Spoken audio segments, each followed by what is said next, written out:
Impozantă, plinuță și îmbrăcată scump, femeia dădea ultimele indicații administratorului restaurantului și-și freca mâinile. Planul ei era aproape realizat. Rămânea doar să aștepte să sosească acest țăran, pentru a-i organiza o primire călduroasă. „Ce zici?”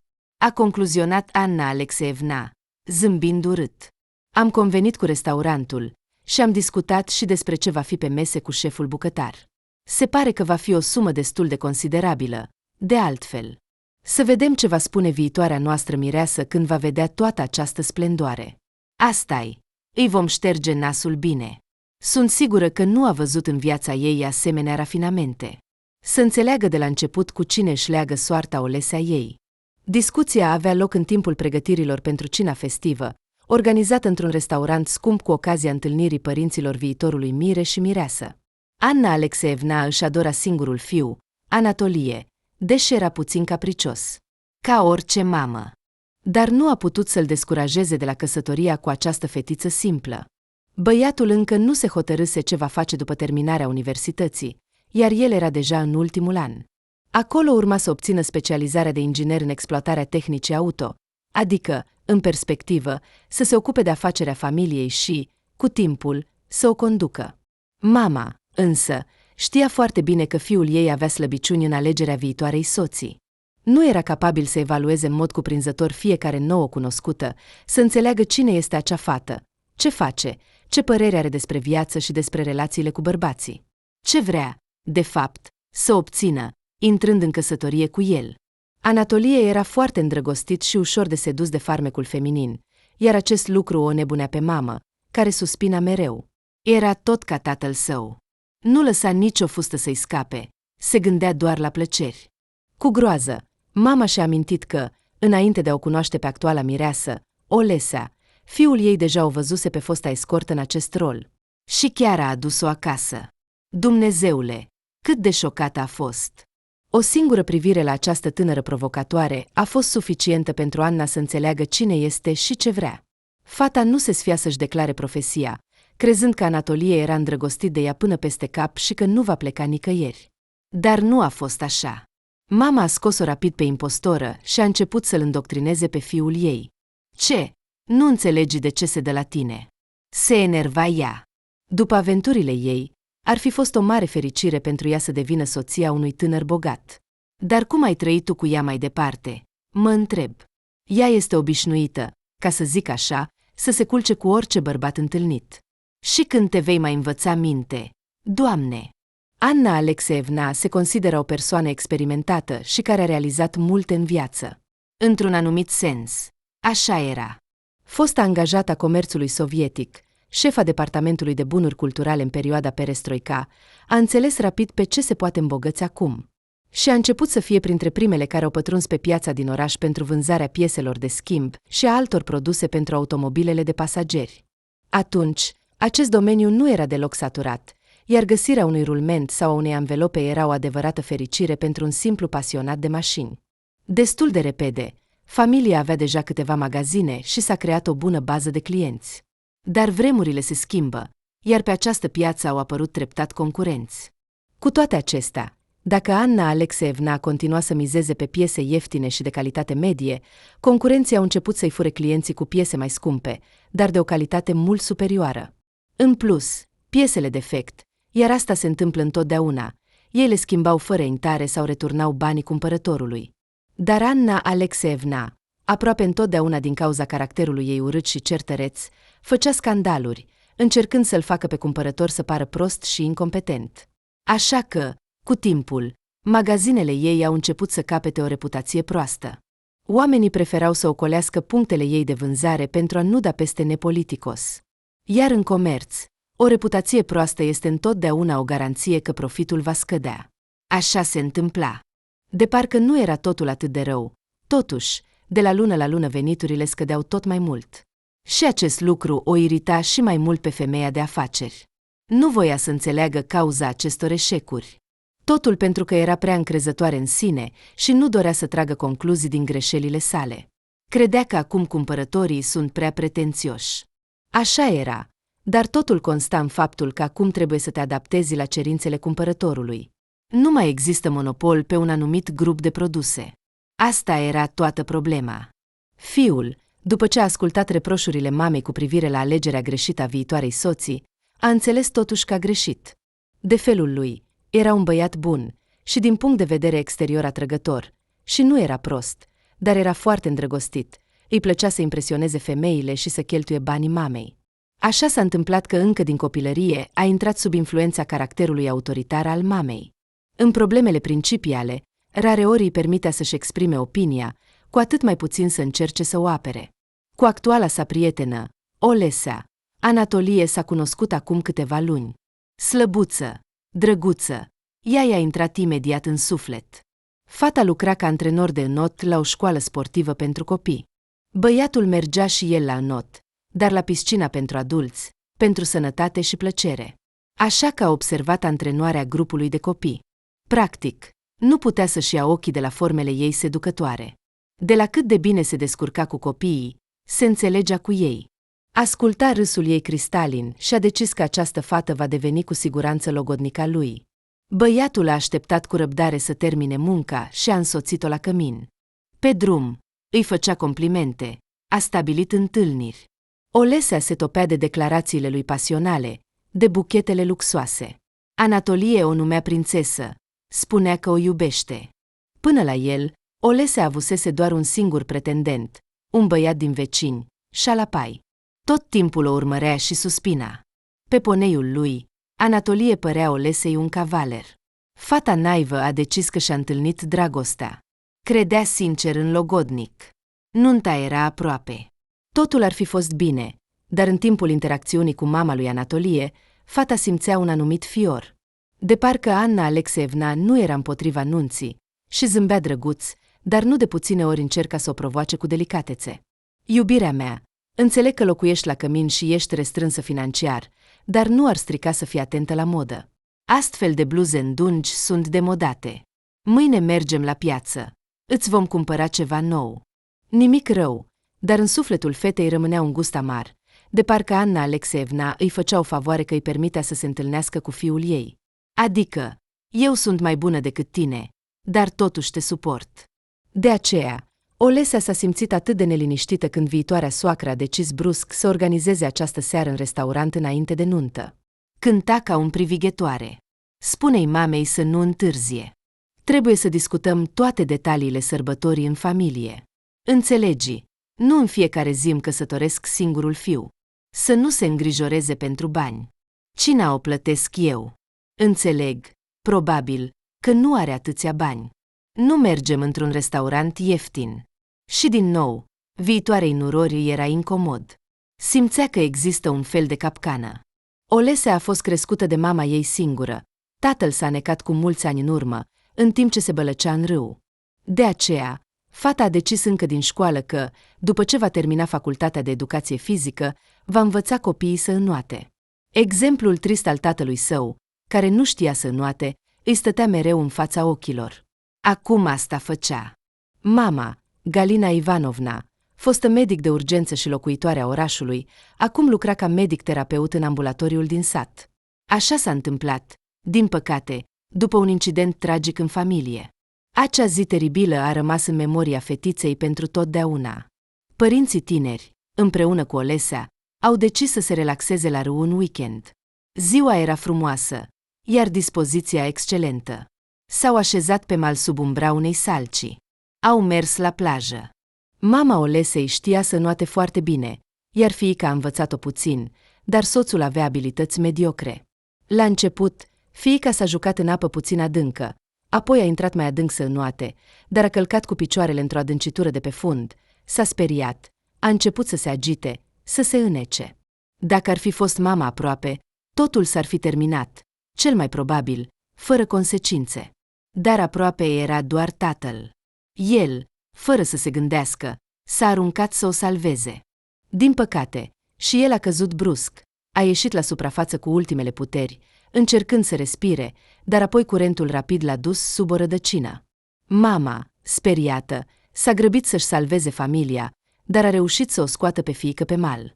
Când a început să-l caute pe soțul ei sub apă, timpul a fost pierdut. Nu a reușit să-l salveze. Din groaza și șocul trăit, Olesea a rămas chiar și fără cuvinte.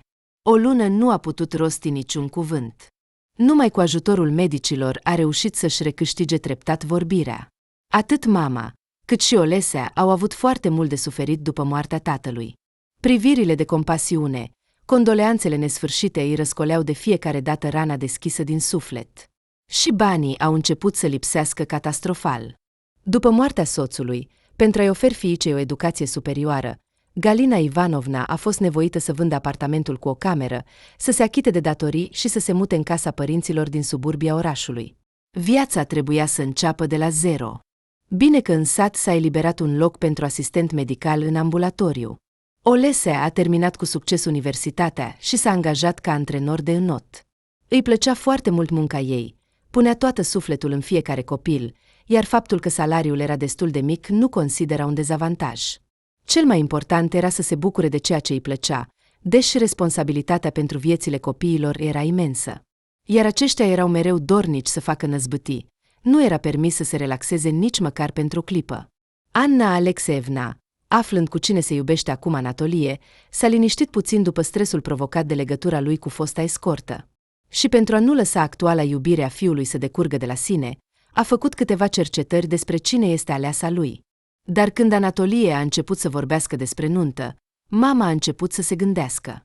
Bine, este Olesea, deși este o fată simplă, dar totuși este mai bună decât fosta mireasă. O voi supraviețui cumva. Va asculta de mine, nu are unde să se ducă. Dar pe mama ei trebuie să o punem imediat la punct, să nu cumva să încerce să ofere sfaturi. Căci știu eu astfel de oameni, care nu au niciun ban în buzunar, dar vor să discute despre cum să organizeze nunta. Obiceiul de a da indicații despre ce și cum trebuie făcut, chiar și acum, se făcea simțit. Fără să o fi văzut pe viitoarea mireasă, ea deja o considera o rivală pentru mințile viitorilor tineri căsătoriți. De aceea, nu a fost întâmplător că Anna Alexeevna a planificat să organizeze seara de întâlnire cu viitoarea mireasă într-un mod atât de pompos. Căci tocmai prin strălucirea și splendoarea acestui eveniment, în opinia ei, trebuia să-i arate miresei că nu poate fi egală și a uitat că are dreptul să se îngrijească de familia tinerilor căsătoriți. De ce era necesar acest lucru? Cu siguranță, Anna Alexeevna nu ar fi putut răspunde nici măcar ei la o astfel de întrebare. Pur și simplu așa înțelegea viața, considerând că doar umilirea unei persoane îi permite să se simtă un judecător al sorții, adevărul în ultima instanță. Dar femeia nu înțelegea esențialul, nu va putea stabili niciodată relații umane calde între viitorii socri și tineri. Mama Olesei a fost, în trecut, medic de urgență, un specialist experimentat în cercurile medicale. Era respectată și apreciată nu doar de colegii de muncă, ci și de pacienți. Știau deja că, dacă vine Galina Ivanovna la urgență, ajutorul va fi oferit imediat și competent. O încredere au, dar trebuia să lucreze după un program complicat, cu schimburi de noapte și sărbători. O astfel de muncă îi consuma multă energie și sănătate. Tensiunea psihică și emoțională frecventă și stresul i-au afectat sănătatea Galinei Ivanovna, așa că a început să aibă probleme cu tensiunea arterială. Așa că, într-o noapte, a primit un apel pentru un bărbat care a suferit un atac de cord. La sosirea echipei de urgență, au descoperit pacientul în stare de inconștiență. Trebuia să acționeze extrem de repede, fără întârziere. Astfel de cazuri, deși rare, au mai fost în practica medicului. Ea a început imediat să efectueze masaj cardiac indirect, administrând medicamentele necesare.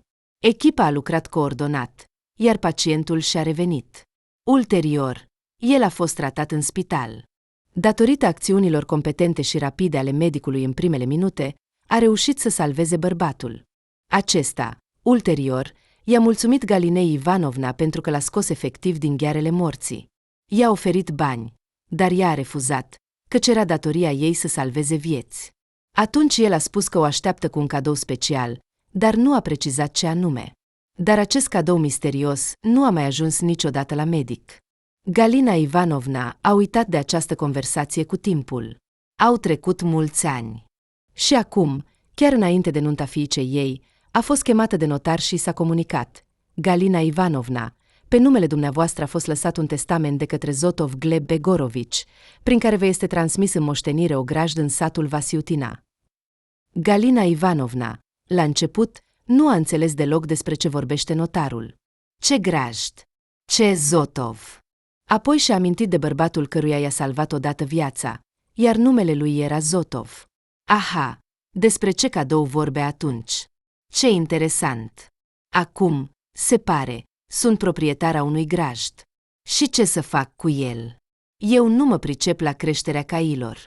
A fost foarte surprinsă de cadou, deoarece nu era deloc familiarizată cu acest domeniu. Dar, cum se spune, calului dăruit nu-i cauți dinții. Este totuși o proprietate imobiliară. Caii valorează ceva, se gândea ea. Dar pregătirile pentru nunta Olesei erau acum pe primul loc. Timpul era scurt. Și Galina a decis că se va ocupa de vizionarea grajdului mai târziu. Se gândea că este pur și simplu o clădire cu un loc pentru pășunat, care ar putea fi vândută profitabil. Femeia, pentru orice eventualitate, a sunat la manager și, după ce a discutat cu el, s-a asigurat că grajdul este sub o supraveghere de încredere. Personalul își știe treaba, așa că se poate amâna vizita personală. Iar viitoarea soacră, Olesea, decide să organizeze o cină festivă și să o invite pe viitoarea mireasă și mama ei. Și pentru a sublinia importanța sa, a ales un restaurant scump pentru acest eveniment și a trimis chiar invitații cu semnătura sa. Nu s-a zgârcit. A pus pe masă o masă splendidă cu băuturi alcoolice de elită și preparate rafinate. Păunul umplut a fost vedeta mesei. Totul se făcea pentru a se lăuda în fața viitoarei soacre. Mamele tinerilor s-au salutat, iar toți s-au așezat la masă. Anna Alexeevna, fără să se sfiască, o studia pe mireasă. Tinerii, stând unul lângă altul, discutau despre ceva, iar părinții lor, după ce s-au cunoscut, schimbau noutăți, fără a trece încă la subiectul principal pentru care erau acolo, unde și cu ce bani trebuie organizată nunta. Chiar înainte de cină, auto-încercându-se pentru scandal, Anna Alexeevna nu s-a putut abține și a reușit deja să bea câteva păhărele de coniac.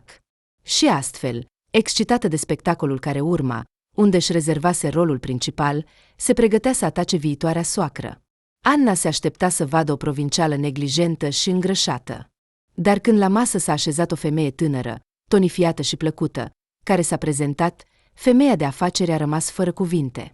Ele erau de aceeași vârstă.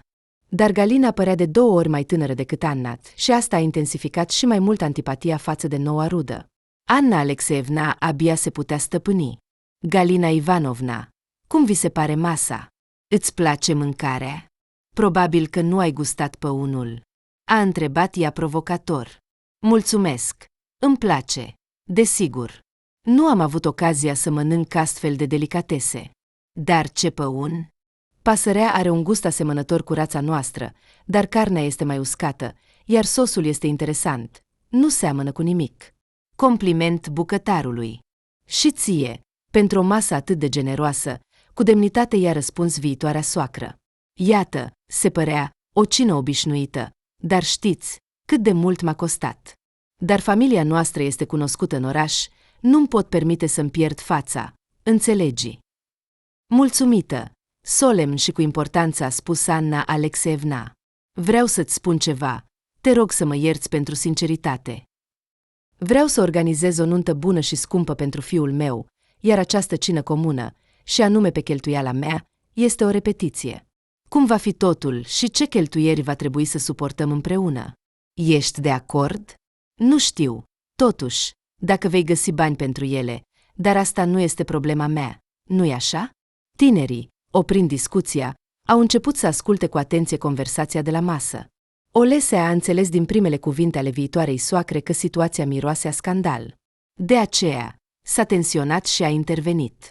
Între timp, după o pauză, Galina Ivanovna a răspuns. Părerea dumneavoastră, Anna Alexeevna, am auzit-o, dar nu sunt complet de acord cu ea. Nu consider că a impresiona oaspeții cu preparate exotice este scopul sărbătorii. Nunta este, în primul rând, o sărbătoare pentru tineri.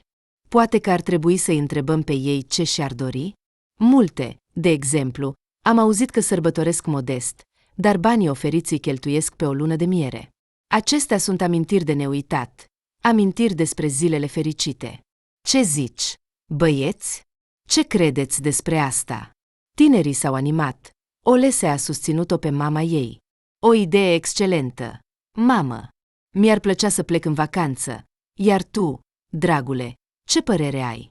Anatolie nu era împotrivă să plece în vacanță, dar se uita la mama lui, văzând că aceasta se agită și începe să se înfurie. De aceea, mormăia ceva neclar. Ei bine, nu știu. Vacanța este, desigur, o idee bună, dar trebuie să sărbătorim și la un nivel care să nu ne facă de rușine în fața oamenilor. Anna Alexeevna a fost de acord cu fiul ei. Și, în general, sărbătoarea, observ că se planifică doar pe cheltuiala mea. De la tine, Galina Ivanovna, nu văd că aș putea aștepta contribuții. De ce ai început să schimbi subiectul? Mama Olesei s-a supărat. Cu ce drept vorbești cu mine atât de disprețuitor? Faptul că eu și fiica mea trăim în sat nu înseamnă că suntem cu ceva mai rău decât voi. Dar dacă insiști pe sărbătorirea în restaurant, atunci voi căuta opțiuni pentru a plăti. Să discutăm bugetul. Anna Alexeevna a râs sarcastic. Oh, nu mă face să râd, dar ce opțiuni ai putea avea? Judecă singură. Așa că spunem direct că nu ai bani. Totuși, dacă vrei, îți voi împrumuta bani, iar tu îmi vei returna ulterior în rate. Și, zâmbind ironic, a adăugat. Sau poate că vei lucra cumva. Am nevoie de ajutoare în magazine. De exemplu, să faci curățenie, să speri podelele. După ce a suportat această remarcă, Galina Ivanovna a răspuns totuși. Da, mulțumesc. Nu voi lua bani de la tine. Cred că mă voi descurca singură. Apropo, recent am primit o moștenire complet neașteptată. Poate că asta mă va ajuta cumva? Tu? Moștenire? S-a mirat viitoarea soacră. Și ce ți-a revenit? O proprietate de elită sau o mașină? Nu ne împărtășești? Când a aflat că viitoarea soacră a devenit moștenitoarea grajdului, Anna Alexeevna a fost complet uluită. Ce-mi spui aici? Ai decis să te dai mare în ochii mei? Te văd de la o poștă că ești provincială. Crezi că, dacă ai îmbrăcat acest sacou demodat de la bunica, poți să te dai drept orașean? E ridicol. De 10 ani nu se mai poartă. Și fiica ta la fel. Niciun gust, niciun simț al stilului. E o țară. Și nu mai încerca să te dai importantă. Acceptă-mi condițiile. Sau nu va fi nuntă deloc, dacă mă supăr. Nu o putea opri. Se lăsa dusă de propriile cuvinte. Spunea că nu e bine să încerce să-i convingă pe toți că este și ea bogată. Galina Ivanovna a fost șocată de un astfel de comportament urât al viitoarei soacre. S-a întors către fiica ei. Olesea, draga mea, ești sigură că vrei să-ți legi viața de acești oameni? Iar logodnicul tău este bun. Mireasa este umilită, iar el tace și mănâncă salată. Nu, Olesea, plec. Mulțumesc pentru primire. M-am săturat. Galina a scos din portofel bani și i-a pus pe masă. Asta e pentru cină. Nu-mi place să rămân datoare. Toate cele bune. Galina a părăsit restaurantul, iar Olesea i-a spus logodnicului. Credeam, Anatolie, că mă mărit cu un bărbat, nu cu o cârpă, dar m-am înșelat. Să ai parte de fericire cu mama ta. Sper că următoarea ta mireasă îți va împlini așteptările. Iar noi ne despărțim. Fata a ajuns-o pe mamă, plângând și spunând. Și știi, ai dreptate, mămico, Anatolie este doar o slăbiciune. Cum să trăiesc cu el, dacă se teme să-i spună mamei un cuvânt împotrivă? M-am despărțit de el, nu mai pot să-i văd familia.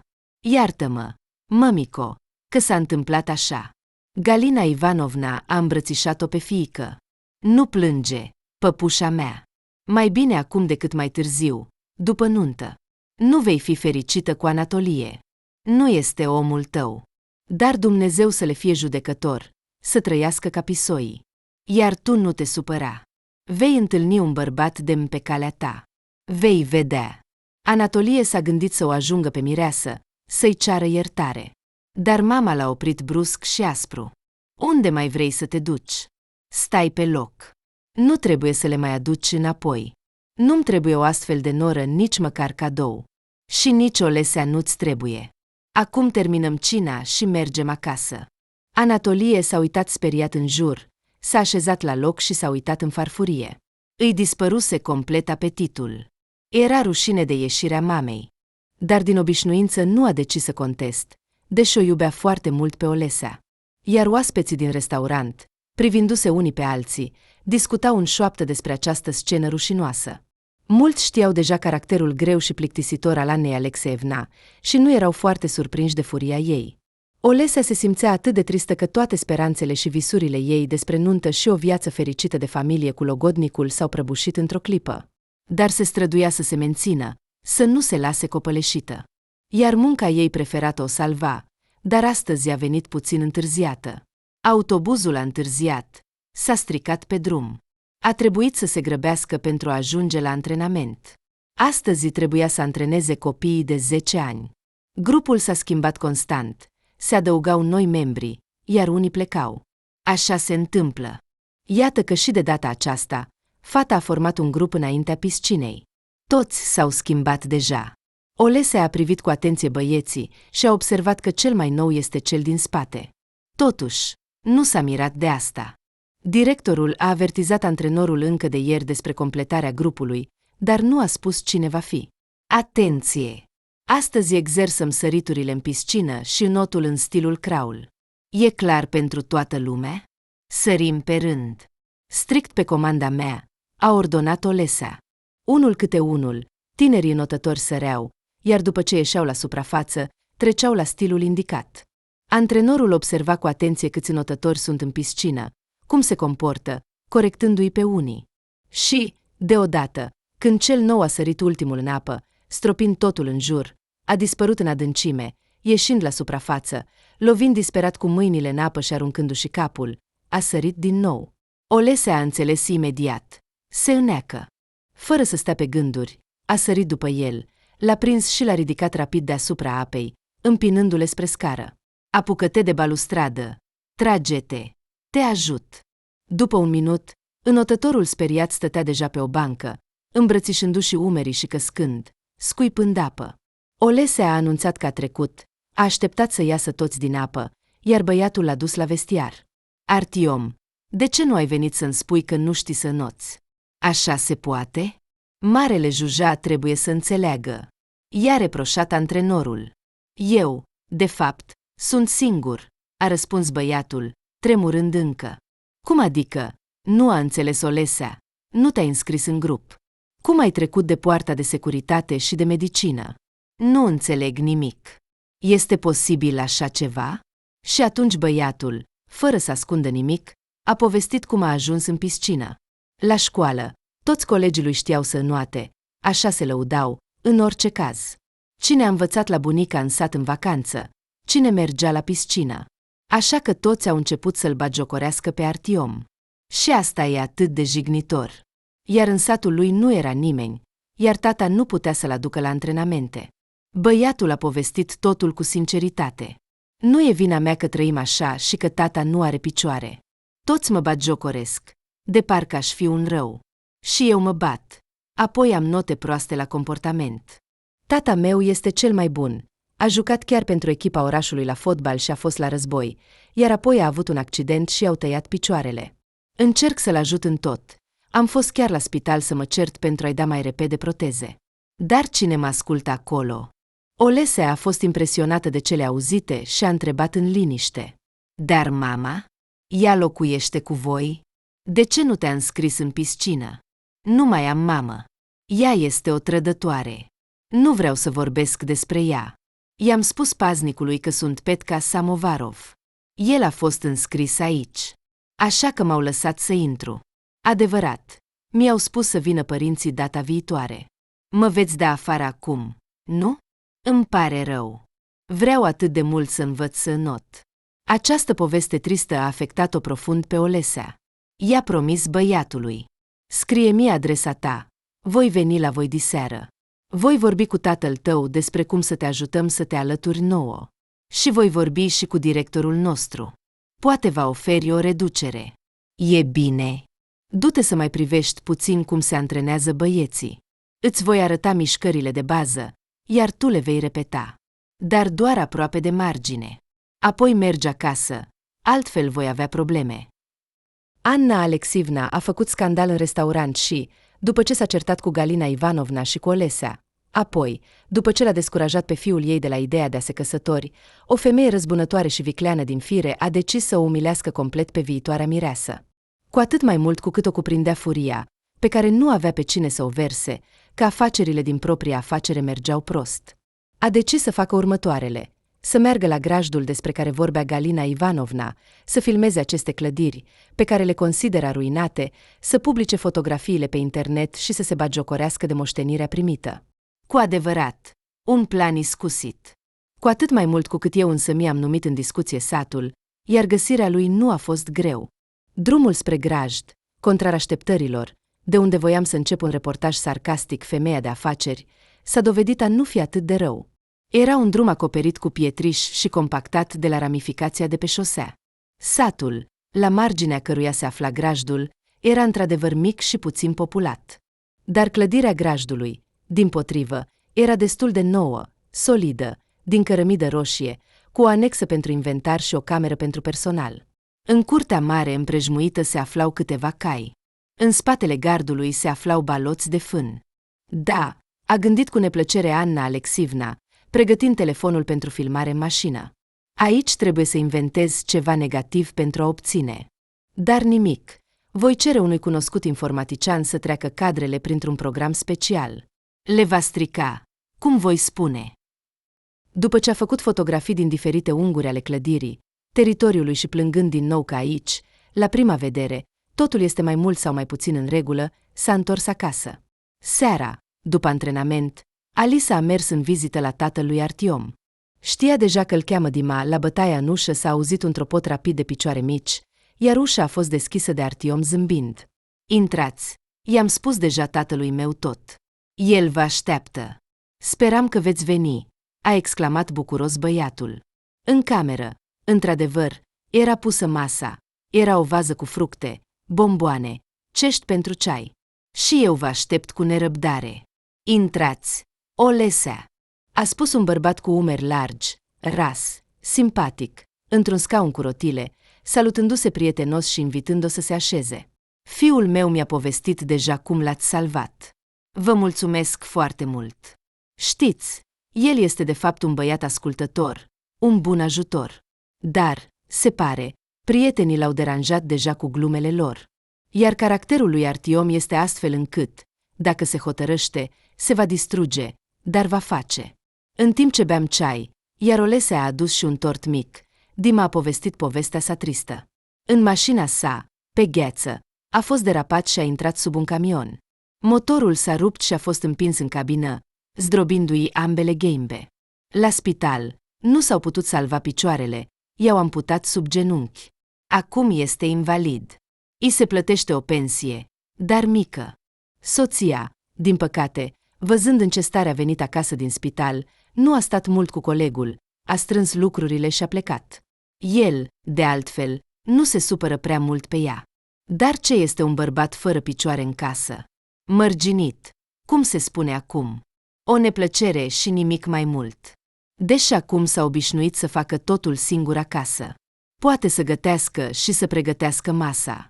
Doar că să iasă undeva din apartament este încă dificil. În casa lor există un rampe pentru persoanele cu dizabilități, dar în alte locuri, mai ales dacă este înalt de la trotuar, nu se poate ajunge întotdeauna. Bine că apartamentul în care locuiesc acum cu fiul său i-a fost dat ca participant la acțiuni de luptă. Nu a fost rănit niciodată, vă imaginați, a glumit Dima și a trebuit să treacă prin astfel de neplăceri. Dar acasă nu a avut noroc. Am o vis, a împărtășit el, tăcând un moment, omul. Să obțin bani pentru proteze bionice. Am văzut așa ceva la un camarad în spitalul militar. I le-au dat gratuit din cauza rănilor. Sistemul de control electronic este acolo. Te miști, a povestit el, și nu simți aproape că nu sunt picioarele tale, ci de metal. Dar acum costă aproape 1.000.000 de ruble. Nici măcar nu voi strânge atât până la bătrânețe. Atunci aș putea găsi o muncă normală. Dar așa, văd că e un cărucior și imediat refuză. Știu că Artiom visează să învețe să înoate. A continuat tatăl. Dar și acolo trebuie să plătești. Dar nu am cu ce. Pe mâncare, haine, pensia ajunge cu greu, iar pentru piscină nu mai este. Olesea l-a încurajat pe bărbat cum a putut. Ești un om grozav. Totuși, ai grijă de tine și de fiul tău. Mulți, ajungând într-o astfel de situație teribilă, își pierd speranța și se lasă, dar tu ești un luptător. În ceea ce îl privește pe Artiom, voi încerca să vorbesc cu directorul nostru. Poate că va fi de acord să facă o excepție. Și tu, între timp, scrie-mi o declarație că Artiom este fiul tău și că îi permiți să meargă la piscină. Dima a ridicat spre ea ochii triști. S-a uitat la ea cu atâta recunoștință și a spus încet: Îți mulțumesc foarte mult, Olesea, pentru compasiune și implicare în soarta mea și a fiului meu. Vino mai des la noi, doar așa, ne va face plăcere. Au spus la revedere călduros, ca niște vechi cunoscuți. Uimitor, dar în apartamentul lui Dima era o atmosferă plăcută de bunătate. Atât de confortabil, atât de ca acasă, încât nici nu voia să plece. După ce s-a despărțit de Dima și Artiom, Olesea s-a gândit intens pe drumul spre casă. Cum să-l ajute pe băiat? Fata era impresionată de întâlnirea cu tatăl băiatului. Bărbatul era foarte simpatic. S-a dovedit că dizabilitatea nu l-a scos din colegialitate. El continua să aibă grijă de sine, nu și-a pierdut speranța. A învățat să facă toate treburile casnice. Și cel mai important, spera la mai bine. O persoană sufletească, se vedea. Și dorea atât de mult să-l ajute cu ceva. Și tot timpul îi stătea în fața ochilor zâmbetul lui deschis. Așa că, a doua zi, chiar de dimineață, a mers la directorul piscinei. I-a povestit povestea de ieri. A cerut, dacă se poate, să ajute la rezolvarea acestei probleme. După ce a gândit puțin, directorul a propus tatălui lui Artiom să scrie o cerere la comitetul sportiv al administrației orașului, menționând că este participant la acțiuni de luptă, invalid. Iar el, din partea sa, va pleda și el pentru băiat. Așa s-a făcut, iar această idee a funcționat. I-a oferit lui Artiom un abonament pentru a merge la piscină, ceea ce l-a făcut pe băiat extrem de fericit. A început să învețe să nuate cu atât de multă sârguință, s-a străduit atât de mult încât în curând nu doar că se putea menține excelent pe apă, dar a început să se evidențieze printre colegii săi. Acest lucru l-a motivat și mai mult pe Artiom să obțină rezultate, deoarece acum putea să râdă de cei care l-au jignit ieri. Tatăl său era foarte mulțumit de succesele fiului său. Prin Artiom, a transmis Olesei rugămintea de a veni din nou în vizită. Olesea s-a bucurat foarte mult de invitație, deoarece și ea simțea o dorință irezistibilă de a-l revedea pe Dima, de a vorbi cu el. Și iată că a avut o astfel de oportunitate minunată. De altfel, și tatăl aștepta cu nerăbdare întâlnirea cu ea. Încă pe drumul spre apartamentul său, inima Alinei a început să bată mai repede. A intrat în apartament, s-a așezat pe canapea și, dintr-un motiv oarecare, a pierdut darul vorbirii. Stătea și se uita în tăcere la Dima. Astăzi el arăta deosebit de atrăgător, bărbatesc, plin de umor. El glumea despre ceva, dar din cauza emoțiilor copăleșitoare, ea nici măcar nu a înțeles gluma. Îi plăcea pur și simplu să fie aproape de el. El o atrăgea ca un magnet. Din când în când, Dima o privea pe fată cu atâta tandrețe, de parcă voia să-i spună ceva, dar nu îndrăznea. Olesea tăcea din cauza acestui priviri și se simțea neliniștită. Îl vedea pe bărbat, puternic, bun, inteligent, care, fără îndoială, îi plăcea. Iar el spunea că ea este specială, nu ca toate celelalte. Îi mulțumea pentru ajutor. Așa au stat și au vorbit aproape 2 ore, iar apoi el a spus brusc: Olesea, pot să-ți mărturisesc, mă simt atât de bine cu tine, și de ce nu ne-am întâlnit acum 10 ani, când eram încă sănătos? Înțeleg, acum sunt pentru tine doar un invalid fără valoare, din păcate. Dar totuși vreau să știi cât de mult îmi placi. Este atât de important pentru mine să-ți spun asta. Fata a îndrăznit brusc și l-a sărutat cu bâlândețe pe obraz și a spus: Crede sau nu, nu văd un invalid în fața mea. Și dacă nu ar fi acest scaun prost, nici nu aș fi crezut că ești unul. Dar îți promit, te vei ridica de pe el. Și eu te plac foarte mult, sincer. A fost o întâlnire magică. Iar peste câteva zile, Olesea a venit din nou la Dima, voia să-l vadă, să vorbească cu el. Aceste întâlniri au devenit regulate. Cu ajutorul unui cunoscut informatician, fotografiile făcute la grajdul Annei Alexivna au fost procesate într-un program. Și a ieșit că clădirile sunt, chipurile, vechi, acoperișurile sunt găurite, iar caii care pas pe teritoriu sunt slați și neîngrijiți. Anna Alexivna dorea să umilească și mai mult, să batjocorească viitoarea mireasă. De parcă, iată ce merită această provincială. Adevărata cauza urii era că Galina s-a dovedit a fi îngrijită și educată și, în esență, s-a dovedit că nu Anna Alexivna a pus-o la locul ei la cină, ci invers. Așa că s-a înfuriat femeia invidioasă, a decis să-i facă rău măcar așa, la final. Comentariul a fost devastator. Moștenitoare bogată a unui grajd dărăpânat. Anna nu a uitat să publice numele moștenitoarei și toate datele ei. A gândit, să râdă lumea. Și trebuie să fie așa, că din aceste intenții malefice a rezultat exact opusul. Aceste fotografii au fost văzute întâmplător de un arhitect care, cândva, nu doar că a proiectat, ci și-a condus construcția acestui grajd. A fost foarte surprins că, într-un timp relativ scurt, clădirea a ajuns într-o stare atât de proastă. Din curiozitate, a găsit numărul de telefon al Galinei Ivanovna, a sunat-o și a început să o întrebe ce a văzut când a vizitat grajdul. Aceasta i-a spus că nimic din ceea ce a fost publicat pe internet nu s-a întâmplat de fapt cu clădirea. Este solidă, va mai rezista încă 100 de ani, a liniștit moștenitoarea arhitectului. Acesta s-a bucurat de veste, căci este plăcut pentru oricine să știe că ceva făcut de mâinile tale sau inventat de tine servește oamenilor mult și bine. Ați intrat în clădirea administrativă? A pus o întrebare neașteptată arhitectul. Și, auzind răspunsul afirmativ, s-a interesat dacă Galina Ivanovna a observat că sub fereastra care despre curte există o mică înălțime.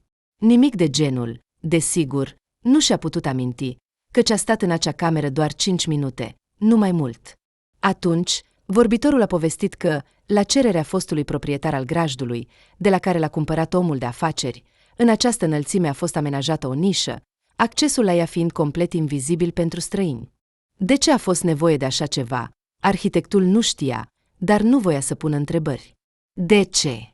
Banii se plătesc pentru muncă, nu pentru curiozitate excesivă. Dar a adăugat. Dacă acum este proprietatea dumneavoastră, v-aș recomanda să verificați pentru ce a fost destinată această nișă. Vă mărturisesc, și pe mine mă interesează. Din experiență știu, astfel de lucruri se fac nu pentru ochii străini. Dacă găsiți o comoară nesfârșită, spuneți-mi mulțumesc.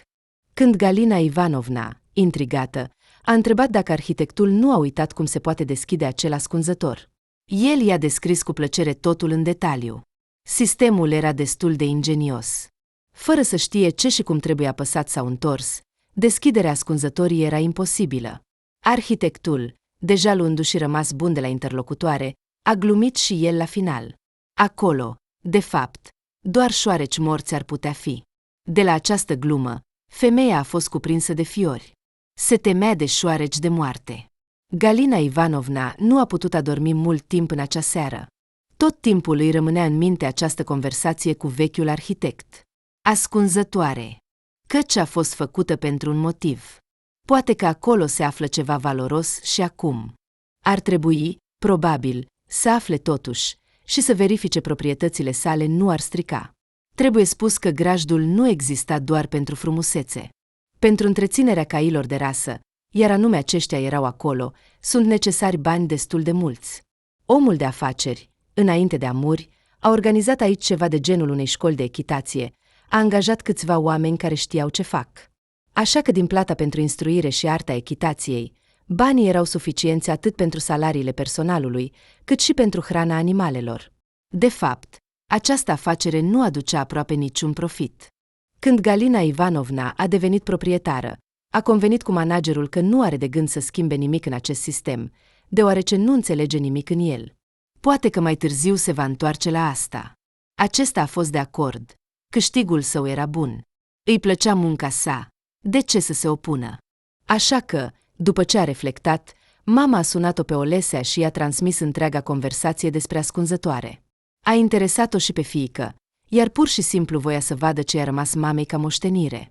Într-o zi de weekend, Olesea, comandând un taxi, a mers să inspecteze grajdul. Galina era deja acolo, dar fără fiica ei nu îndrăznea să caute ascunzătoarea, așa că se uita pur și simplu. Deși satul, la marginea căruia se afla grajdul și clădirile auxiliare, era evident în declin, Locul în care erau ținuți caii nu părea deloc abandonat, așa cum încerca să convingă pe toată lumea, publicând pe internet fotografii falsificate de Anna Alexivna. Olesea observa cu încântare animalele grațioase care pășteau pe teritoriu. La ferma, cu ocazia duminicii, rămăsese doar căpitanul. Când s-au cunoscut, el le-a oferit cu amabilitate o excursie detaliată prin toate încăperile pentru proprietari și fiica ei. Galinei Ivanovna i-a plăcut cât de responsabil se comportă acest om în îndeplinirea obligațiilor sale. Erau curate, totul era la locul lui, iar caii erau hrăniți și îngrijiți. Căpitanul, puțin ezitând, i-a cerut Galinei Ivanovna: "Trebuie să plec urgent în oraș pentru aproximativ o jumătate de oră. M-au sunat de acasă. S-a întâmplat ceva cu apa, robinetul a început să curgă, soția este în panică. Nu ați putea să rămâneți aici pentru această perioadă. Mă voi întoarce repede, nu mai este nimeni." Privindu-se cu fiica, Galina Ivanovna a fost de acord. Ce altă ocazie mai bună ar putea exista? Acum el va putea verifica fără probleme ascunzătoarea. De îndată ce lucrătorul a plecat, ambele femei s-au grăbit în camera personalului. Urmând cu strictețe instrucțiunile vechiului arhitect, au efectuat manevrele necesare, iar, spre bucuria lor, a apărut o mică deschidere pe lateral, sub fereastră. "Oh, fiica mea," a spus mama, neliniștită să-și bage mâna acolo, "mi-e frică. Dar dacă sunt șoareci, eu mă tem de ei. Totuși, iată, sunt mănuși tehnice aici. Acum le voi pune și voi încerca," a răspuns Olesea. Cu precauție, băgând mâna în adâncimea ascunzătoarei, a exclamat cu bucurie: "Aici este ceva." Când au observat un pachet acoperit de praf, au fost pur și simplu șocate de ceea ce au văzut. Erau bani strânși într-un rulou. Au numărat și s-a dovedit a fi o sumă considerabilă în valută. În toate aceste acțiuni, aproape că au ratat întoarcerea căpitanului. El s-a mai scuzat odată pentru plecare, iar în gândul său s-a gândit: ceva le-a agitat foarte mult. Ce le-a ridicat atât de mult moralul? Le-a plăcut că totul este în ordine aici, nu-i așa? Pe drumul spre casă, Galina Ivanovna tot se plângea. Ce surpriză! Iată un cadou de la defunctul om de afaceri. Nu pot să cred că acum suntem atât de bogați. Nici nu știu ce să fac cu atâția bani. Dar Olesea știa și a răspuns imediat: "Mamă, te rog, să-l ajutăm pe Dima, l-am iubit. Mă simt atât de bine cu el. Dar nu mă prigi așa, te rog. M-am certat deja cu toate prietenele mele. Ele mă conving că sunt o nebună și că nu ar trebui să-mi leg viața de un invalid neajutorat. Dar nu este așa. Dima este inteligent, puternic, sincer. Și pe fiul său, Artiom, deja îl consider ca pe al meu. Un băiat atât de isteț.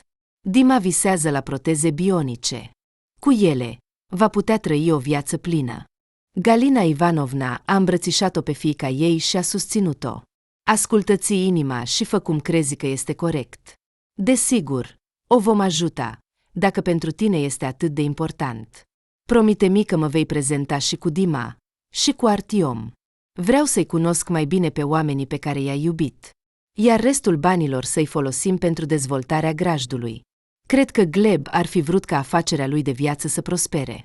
Olesea și mama ei erau foarte fericite de banii găsiți. Nici nu puteau bănui că în ascunzătoare se afla o adevărată comoară.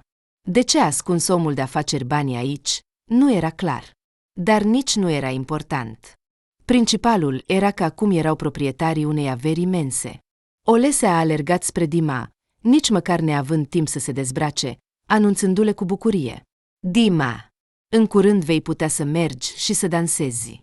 Îți voi spune acum ceva, nu vei crede." Bărbatul într-adevăr nu a crezut, a îmbrățișat-o pe logodnica sa și i-a mulțumit. "Îți mulțumesc, Olesea. Nu pot să cred că mă voi ridica din acest scaun.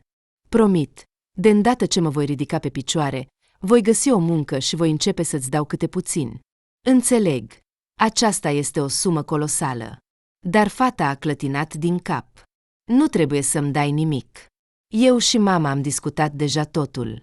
Există o credință că banii primiți ca dar trebuie cheltuiți pentru o cauză bună. Iar pentru mine, cel mai important este să te pun pe picioare." Bărbatul nu se putea stăpâni, plângea și îi săruta mâinile. Nu îndrăznea să viseze la așa ceva. Artiom, De asemenea, îi mulțumea Olesei. Ea a devenit pentru el ca o mamă. Se apropia de ea, se lipsea, o asculta în tot. Când au sosit protezele, Dima a învățat destul de repede să meargă pe ele. Se bucura ca un copil. Viața pentru el a început să capete culori complet diferite. Acum putea să iasă din casă, să se plimbe, să meargă la magazine. Cu ajutorul lor, Dima putea urca scările, sări peste obstacole. Aceste proteze i-au dat încredere în sine. Bucuria lui nu avea limite. Minunat! Acum nu mai trebuie să stau mereu acasă. Viața continuă. Îți mulțumesc, iubita mea. Trăiesc din nou o viață plină. Aceasta este o fericire imensă, să te simți sănătos. Iar în curând a avut loc un alt eveniment. Colegii lui Dima l-au sunat și i-au propus să se întoarcă la vechea muncă, predarea pregătirii militare inițiale la colegiul medical. Căci cine, dacă nu el, putea să arate prin exemplul său că nu trebuie să te lași, că dizabilitatea nu este o sentință. Dima a început cu bucurie să-și îndeplinească îndatoririle și a fost foarte mândru că acum aduce bani în casă, simțindu-se din nou capul familiei și susținătorul. Olesea și Dima au decis să-și unească destinele și să-și legalizeze relația. Ei au depus o cerere la oficiul stării civile și au organizat o petrecere, invitând cei mai apropiați oameni, rude și cunoscuți. Tinerii doreau să se bucure de atmosfera de fericire și iubire într-un cerc restrâns, fără zgomot și agitație excesivă. Petrecerea a avut loc într-o atmosferă caldă și familială. Rudele își doreau ca tinerii căsătoriți să trăiască o viață lungă și fericită, să aibă râsul dorit al copiilor în familia lor și să devină părinți iubitori și iubiți. Iar pentru a-și proteja familia de ochiul rău, neplăceri, nenorociri și boli, tinerii s-au căsătorit în biserică. Ei credeau că soții căsătoriți vor fi împreună mereu, pentru că Dumnezeu le-a dat binecuvântarea sa și în familie a domnit respectul, armonia, înțelegerea, sprijinul reciproc și iubirea. Știrile despre faptul că Kuznetsovii au devenit bogați și că un om de afaceri le-a lăsat o grămadă de bani s-au răspândit rapid prin oraș. Despre acest caz unic a apărut chiar și un articol pe internet. Nu în fiecare zi se întâmplă astfel de minuni. Bloggerii o lăudau pe Olesea pentru gestul ei nobil, pentru că a ajutat un fost soldat, devenit din voința sorții invalid. Într-o zi, Anatolie a venit acasă beat și a început să se plângă mamei. Noi am rămas proști. Mamă, am auzit deja. Tot internetul vuiește. Acea grajd cu surpriză a fost. Olesea și mama ei au primit un loc secret cu bani. Așa că această nebună a cumpărat proteze pentru un invalid. Și s-a căsătorit cu el. Crește un copil străin. Olesea a fost întotdeauna puțin visătoare. Îi plăcea să-i compătimească pe toți. Dar dacă tu nu i-ai fi dat afară din restaurant atunci, Olesea ar fi cheltuit acești bani pe noi. Eu aș fi convins-o. Acum și soacra neîmplinită nu este deloc asistentă medicală în sat. Ea a investit mult în acest grajd și a deschis o școală de sport ecvestru. Afacerea a început să meargă. Acum trăiește fără gris, nu ca noi. Toți suntem în datorii, ca în mătase. 2 dintre magazinele noastre sunt deja închise, unul mai respiră cu greu. Tu ești de vină pentru toate. M-ai învârtoșat, m-ai certat cu logodnica. Anna Alexeevna era furioasă, o sufoca invidia, o rupea din interior.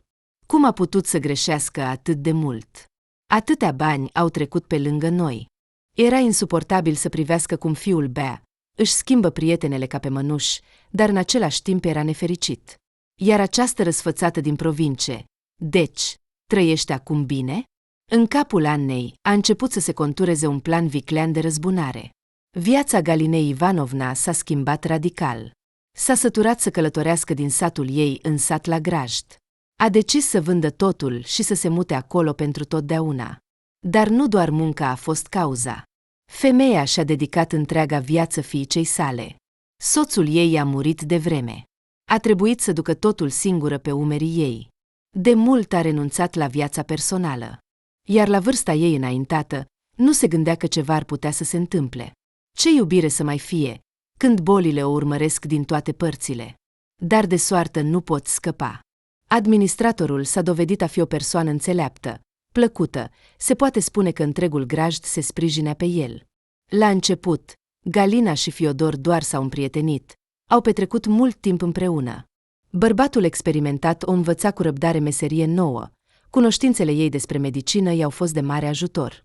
Dar Galina nu putea să nu observe că îngrijitorul o privește cu căldură. Îi pasă de ea.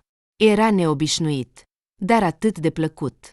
Se dovedește că este atât de bine când ai lângă tine un bărbat puternic, pe care te poți baza. Într-o noapte s-a întâmplat o nenorocire. Un incendiu în grajd.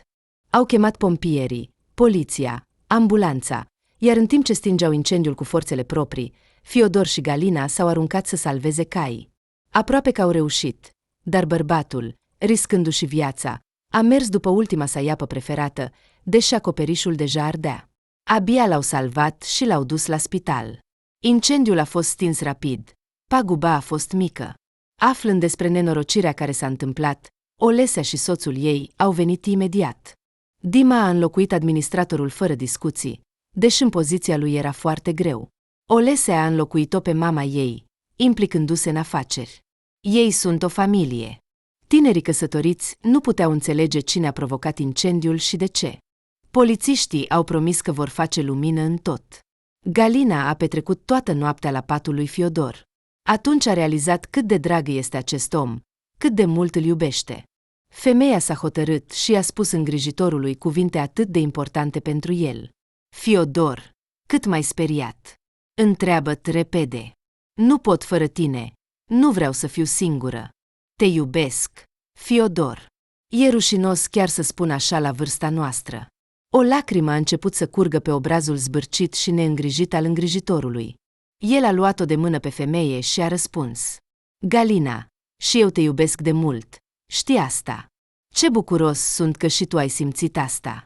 Odată ce mă voi externat, voi pune ordine în grajd și imediat la oficiul stării civile. Nu te voi lăsa nicăieri, să știi. Olesea și soțul ei, aflând aceste vești fericite, au aprobat decizia Galinei Ivanovna și a lui Fiodor de a se căsători.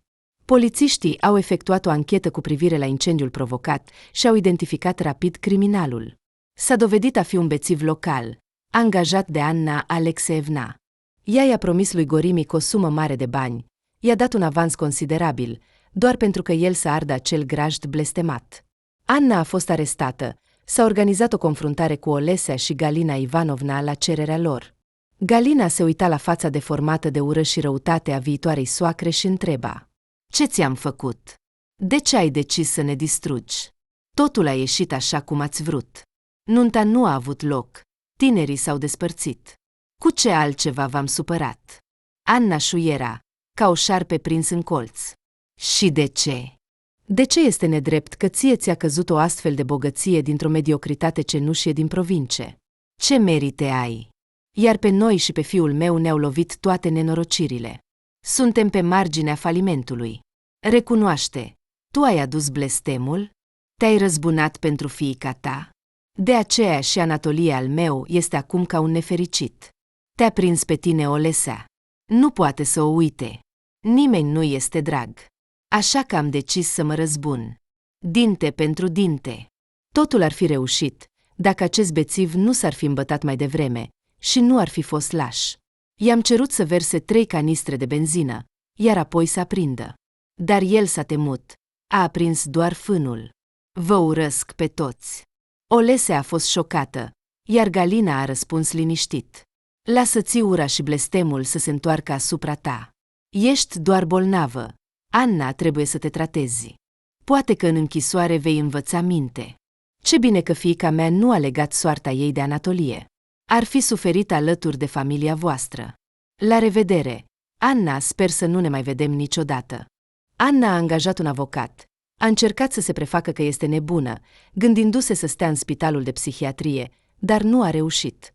A fost declarată sănătoasă mental și a primit o pedeapsă. Femeia plină de ură s-a rupt în închisoare. Acolo sunt legile lor dure. Numai acolo a început să înțeleagă ce a făcut. Anatolie, deși trimitea pachete mamei, nu a putut să o ierte în sufletul său. A vândut casa și a plecat departe. A decis să încerce să înceapă o viață de la zero, fără indicațiile mamei autoritare. Nu avea deloc ranchiună față de Olesea, înțelegea că el însuși nu a putut să-și protejeze și să-și păstreze logodnica, așa că a pierdut-o. După externarea lui Fiodor, Toți membrii familiei au decis să organizeze o mică sărbătoare de familie. S-au adunat la o masă mare. Nu au uitat să invite și pe părinții lui Dima și pe arhitect, care acum a devenit prieten al familiei. Toți au felicitat-o pe Galina și Fiodor, iar fiica a spus: "Mămico, sunt foarte fericită că acum nu ești singură, că ți-ai găsit fericirea. Unchiul Fiodor este de încredere, te iubește, cu el nu vei pieri." Dar acestea nu sunt toate evenimentele de astăzi. Avem o surpriză pentru toți, de la Dima și mine. Mămico, vei deveni bunică în curând. Va fi o fetiță. Îmi pare rău că nu ți-am spus mai devreme. Este o superstiție. Galina s-a aruncat să o felicite și să o îmbrățișeze pe fiica și ginerele ei. Toți le-au dorit sănătate viitoarei mămici, iar lui Dima i-au dorit să devină un tată bun. Acum, cu ajutorul defunctului om de afaceri, toate necazurile din familia Kuznetsov au fost lăsate în urmă, iar înainte era doar fericire și iubire.